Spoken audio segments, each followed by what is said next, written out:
A little over 27 years ago, we did a crazy thing. We took the clock off the finish line and put it on your wrist. And Timex Ironman became your coach, your motivation, a symbol of your journey to your own finish line. What we never expected is where you'd take us. Timex Ironman. Show yourself what you can do. Hi everybody, Ross here, and this is episode 6 of the Streak podcast.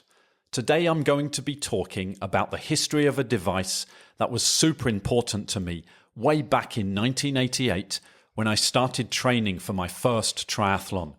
That is the Timex Triathlon watch. I remember buying my first Timex Triathlon from Argos in Slough.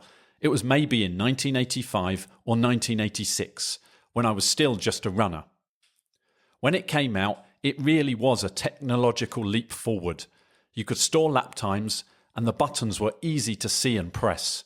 Features you only previously got on classic handheld stopwatches. The original Timex Triathlon was released in 1984, after development work by Timex's in-house designers and input from the Ironman organisers, writers from Runner's World magazine, and serious athletes. These apparently included Mary Decker-Slaney and Alberto Salazar. In 1984, Timex was already a sponsor of the Hawaii Ironman, and they hoped that this new digital product would improve their lackluster sales. Timex's product manager for digital launches, Mario Sabatini, even flew to Kona in October 1984 to get a feel for the market. He took 1,500 Timex Triathlon watches with him to sell to athletes. The watches were priced at $35, and he sold them all. In 1986, Timex acquired the rights to use the word Ironman and launched the Timex Ironman watch alongside the Timex Triathlon. The Ironman had a different colour scheme to the Triathlon, black and yellow rather than black and red. The Ironman logo was added, and the water-resistant rating was increased from 50 metres to 100 metres. When British surf brand Animal released their Velcro fastening aftermarket straps in 1987, my mum started sewing fake ones to go on your Timex. My brother would then sell them Spiv style out of his school blazer. He also offered a bespoke size and colourway service. If the 1984 partnership between Timex and Ironman gave Timex a boost, the roles were reversed in 1986. By 1985, the top professional triathletes were preferring Nice to the Hawaii Ironman. Nice had offered prize money since its inception in 1982, and Hawaii still refused to.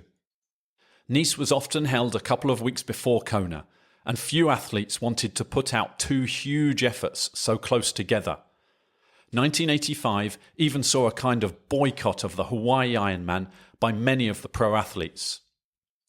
But in 1986, the Timex Ironman watch had become the best-selling watch in the USA and was earning royalties for Ironman.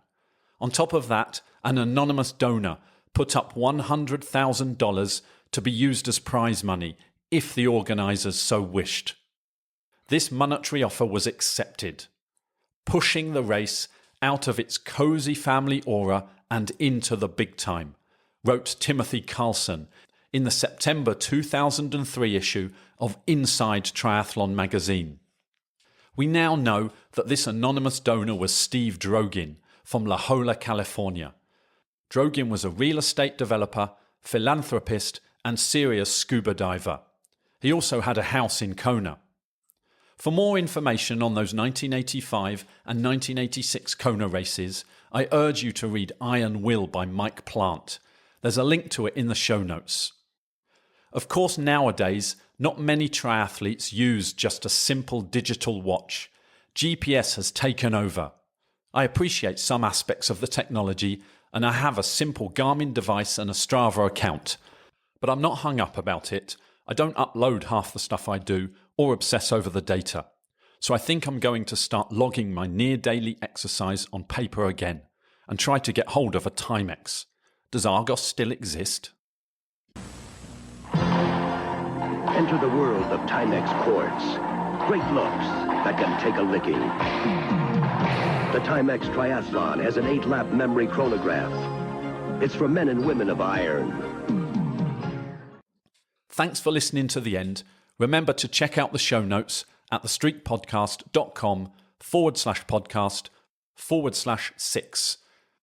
As always, if you've got a question, a correction, some extra historical information, or just want to say hi, you can email me at thestreakpodcast@gmail.com.